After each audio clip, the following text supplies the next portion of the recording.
ہے۔ یاد رکھیں، یہاں اللہ جل شانہ نے کل جو آیات آئیں گی اس میں یہ آئے گا انشاءاللہ کہ لوط علیہ السلام کی بیوی بھی عذاب سے نہ بچ سکی۔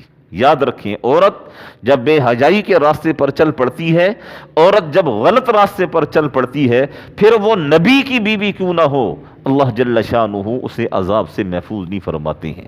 عورت کو تو اللہ نے بڑا مقام دیا ہے۔ یہ عورت پتہ نہیں آج کس چیز کی آزادی مانگ رہی ہے۔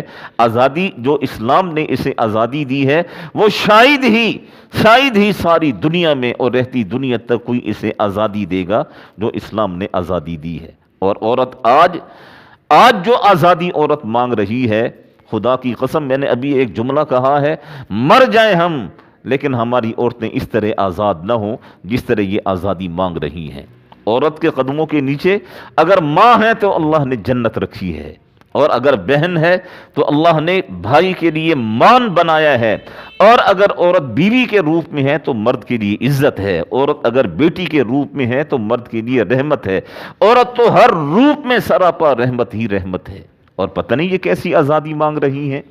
حضرت بی بی ہاجرہ کا واقعہ نہیں سنا آپ نے کہ وہ عورت ہی تھی نا جو صفا اور مروہ پر دوڑی ہیں، اور اللہ جل شانہ کو ان کا دوڑنا اتنا پسند آیا کہ اللہ نے انہیں شاعر اسلام میں سے بنا دیا، اور فرمایا کہ جب تک یہ حاجی تیری نقل نہیں اتاریں گے میں کسی کا حج ہی قبول نہیں کروں گا۔ عورت جب اپنے آپ کو ایک دائرے میں رکھتی ہے تو اللہ جل شانہ نے بڑا مقام عطا فرمایا ہے، اور یہی عورت جب دائرے کو کراس کرتی ہے اور نکلتی ہے، حدود سے باہر نکل جاتی ہے، پھر یہ دنیا کی ایک بدترین مخلوق کے اندر یہ شامل ہو جاتی ہے کہ جس کی پھر دنیا کے اندر اور آخرت میں جس کی کوئی اہمیت اور کوئی ویلیو نہیں ہوگی۔ تو یہ قوم لوط اسی بیماری کے اندر مبتلا تھے نا، عورتوں کو چھوڑ کر ہم جنس پرستی کسے کہتے ہیں؟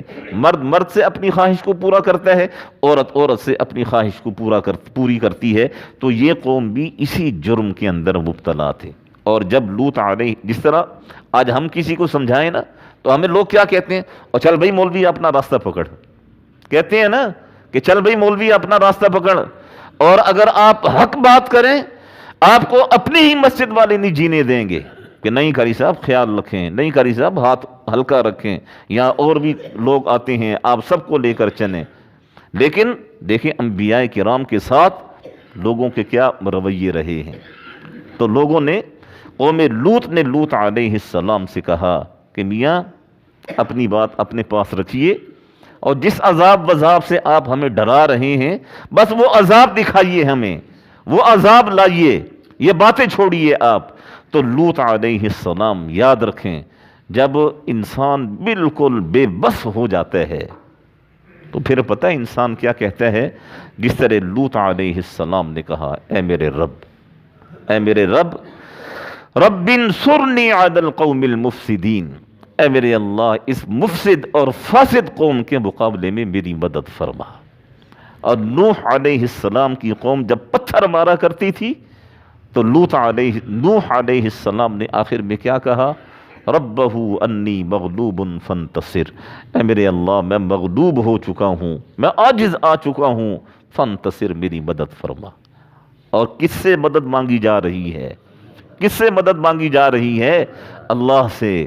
اور اللہ پھر کس طرح مدد کرتے ہیں؟ وہ اللہ تو وہ ہے جس نے ابابیلوں سے ہاتھیوں کو مروا دیا، وہ اللہ تو وہ ہے جس نے فرشتوں کی آوازوں اور چیخوں سے قوموں کی قومیں تباہ و برباد کر کے رکھ دیں۔ وہ رب تو اتنی طاقت اور قدرت والے ہے، کس رب کے ساتھ یہ ٹکر لے رہے ہیں اور کس رب کے مقابلے بھی آ رہے ہیں۔ یاد رکھیں، آپ بڑے سے بڑا جرم کر لیں، بڑے سے بڑا گناہ کر لیں، لیکن کبھی بھی بے حیائی کا کام مت کیجیے گا۔ اور یہ قوم لوط یہ بے حیا قوم تھی، اور آج ہماری بچیوں کو، آج ہماری بیویوں کو، آج ہماری بہنوں کو یہ بے حیائی کی طرف لے جانا چاہتے ہیں۔ انشاءاللہ ثم انشاءاللہ اگر اس ملک کو برباد کرنے والے بہت ہیں تو یاد رکھیں اس ملک کی سلامتی کے لیے سجدوں میں پڑھ کر اور رو رو کر دعائیں مانگنے والے بھی اس دنیا میں، اس ملک کے اندر بہت ہیں۔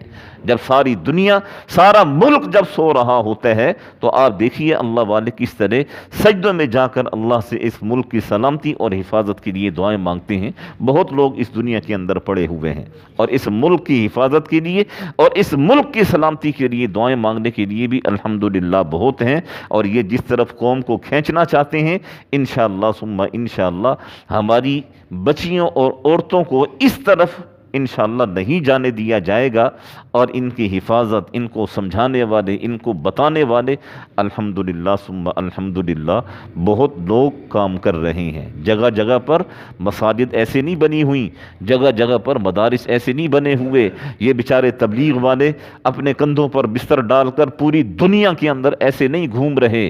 ہر چیز اپنا ایک اثر رکھتی ہے، اور ہر چیز اپنا ایک اثر دکھاتی ہے، اور یہ چیزیں اپنا اثر دکھا رہی ہیں، اور آنے والے وقتوں میں انشاءاللہ یہ اپنا اثر مزید دکھائیں گی کہ اس قوم کو کم از کم انشاءاللہ اس قوم کی بچیوں کو بے حیا نہیں بننے دیا جائے گا۔